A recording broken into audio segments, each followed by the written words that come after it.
పిల్లల్లో ఏకాగ్రత, మేధాశక్తి పెంపొందించడంలో చెస్ ఎంతో కీలకమైన పాత్ర పోషిస్తుందని కాంగ్రెస్ నేత ఫెరోజ్ ఖాన్ తెలిపారు. హైదరాబాద్లోని హైటెక్స్ ఎగ్జిబిషన్ సెంటర్లో ఏకాగ్ర ఇంటర్నేషనల్ ఓపెన్ ర్యాపిడ్ చెస్ టోర్నమెంట్కు ఆయన ముఖ్య అతిథిగా పాల్గొన్నారు. క్రీడల్లో రాణించాలి అనంటే కష్టపడి సాధన చేయాల్సిందేనని, నిరంతర శ్రమ విజయానికి మార్గమని ఫెరోజ్ ఖాన్ వెల్లడించారు. హైదరాబాద్లో ఇలాంటి అంతర్జాతీయ స్థాయి చెస్ టోర్నమెంట్ నిర్వహించడం ఆనందకరమన్నారు. పిల్లల్లో ఉన్న ఆసక్తిని తల్లిదండ్రులు ప్రోత్సహించాల్సిన అవసరం ఉందని సంగీత దర్శకుడు అనబ్ రూబెన్స్ సూచించారు. అనంతరం పోటీలో విజయం సాధించిన వారికి నగదు పురస్కారంతో పాటు బహుమతులు కూడా అందజేశారు.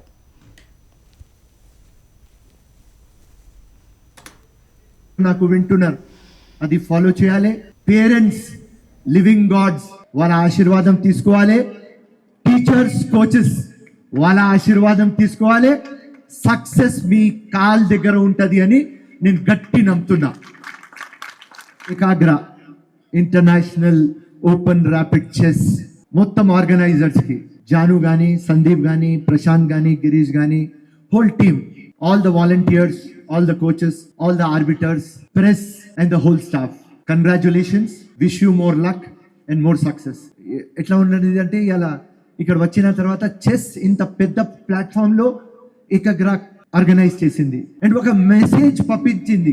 టోటల్ గ్లోబల్ ఈవెంట్ కూడా అవుతుంది ఇక్కడ అని. సో మీ అందరికీ ఏం రిక్వెస్ట్ అంటే ఇట్లాంటి దానికి మీరు ముందు రావాలి, స్పాన్సర్షిప్స్ రావాలి, ఇట్లాంటి టోర్నమెంట్ ఎక్కువ కావాలి అని మేము కోరుకుంటున్నాం. Jai Hind, thank you.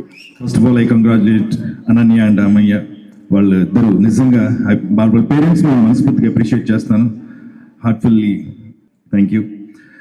ముఖ్యంగా ఈరోజు వేదిక మీద ఉన్నటువంటి అనూప్ రూబెన్స్ గారు, Soumya and my senior Anjali and ఈనాటి కార్యక్రమానికి రావడానికి ముఖ్య కారణం మా రెడ్ ఎఫ్ఎం రాజ్.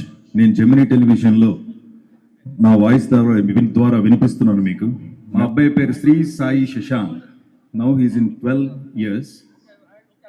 వాడు చూపించేదాకా చెస్లో అంత యుద్ధం ఉంటుందని, చెస్లో అంత ప్రయత్నం ఉంటుందని, చెస్ వెనకాల అంత మేధస్సు ఉంటుందని నాకు నిజంగా తెలియదు.